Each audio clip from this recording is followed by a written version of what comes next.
Have you ever just looked at a headline and wondered why a really smart, successful leader would make a decision that is just ethically a disaster?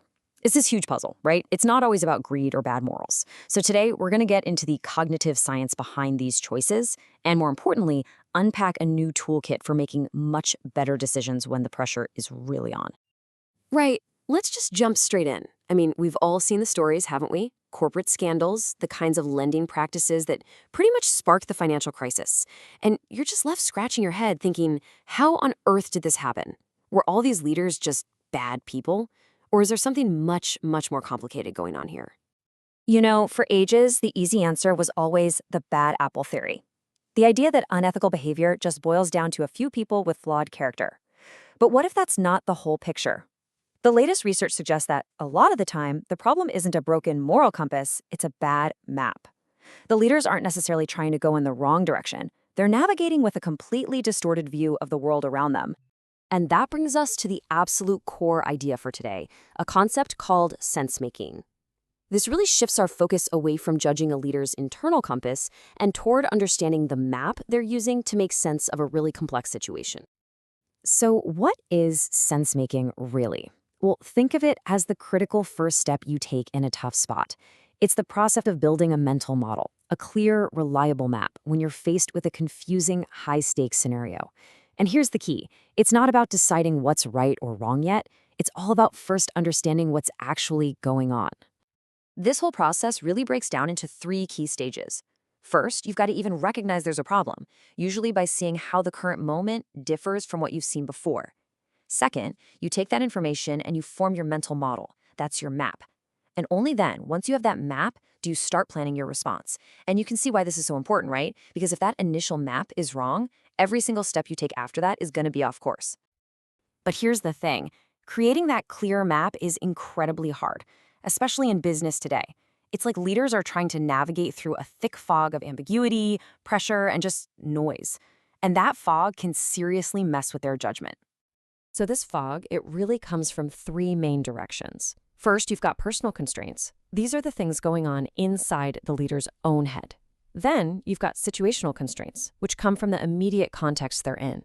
And finally, there are environmental constraints, which are all about the wider company culture. And what's so critical to get here is how all these factors work together. They don't just, create little hiccups. They can fundamentally warp a leader's entire perception of reality, causing them to miss huge red flags or totally misread the ethical stakes. And that is what we call faulty sense-making.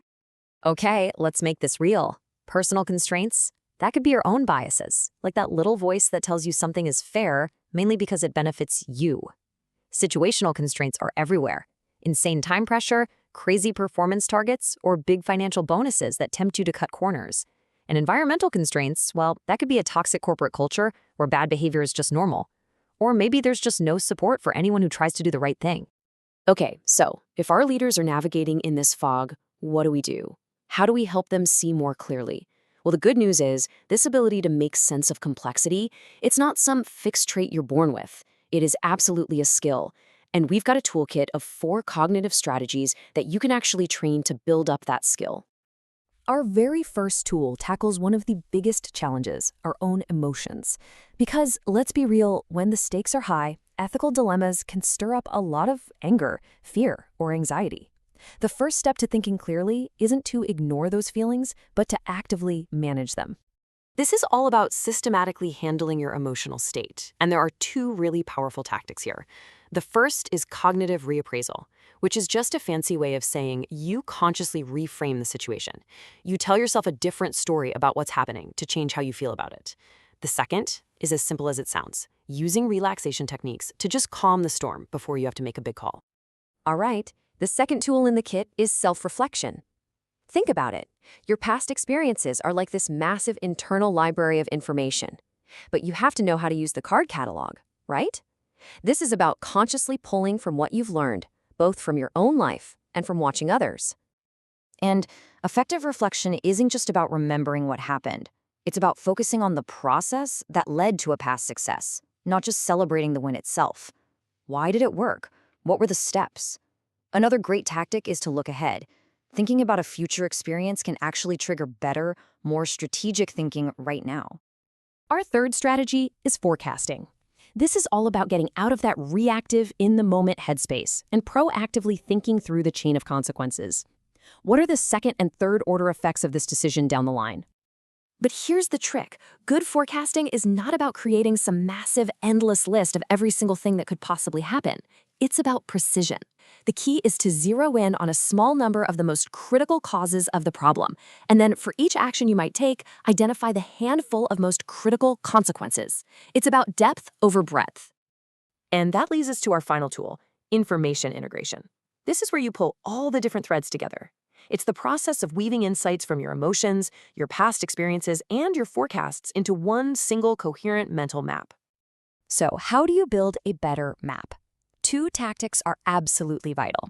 First, you have to frame the issue from an organizational point of view. Think about the impact on everyone, not just on you.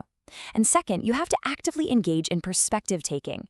Literally try to see the situation through the eyes of other people involved. It broadens your map and makes it way more accurate.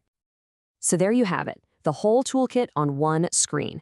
You've got emotion regulation through reappraisal, self-reflection that focuses on process, forecasting by zeroing in on critical consequences, and information integration using perspective taking. These aren't just cool ideas. They are practical, trainable skills for anyone who wants to make better decisions.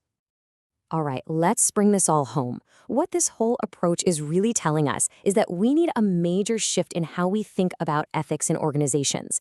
It is not enough to just give people a rulebook. We have to give them the actual cognitive skills to navigate all those tricky gray areas. And that, right there, is the ultimate takeaway. Look, building truly ethical companies isn't about writing a longer, more detailed code of conduct. It's about actively training leaders in these sense-making strategies. It's about giving them the mental tools to build better maps so they can make better choices, especially when the pressure is on and the path forward is anything but clear. So I'll leave you with this to think about. The next time you are facing one of those complex, high-stakes decisions where the answer is not obvious at all, when you find yourself in that fog, which of these 4 tools are you going to reach for first? Because your answer might just change everything.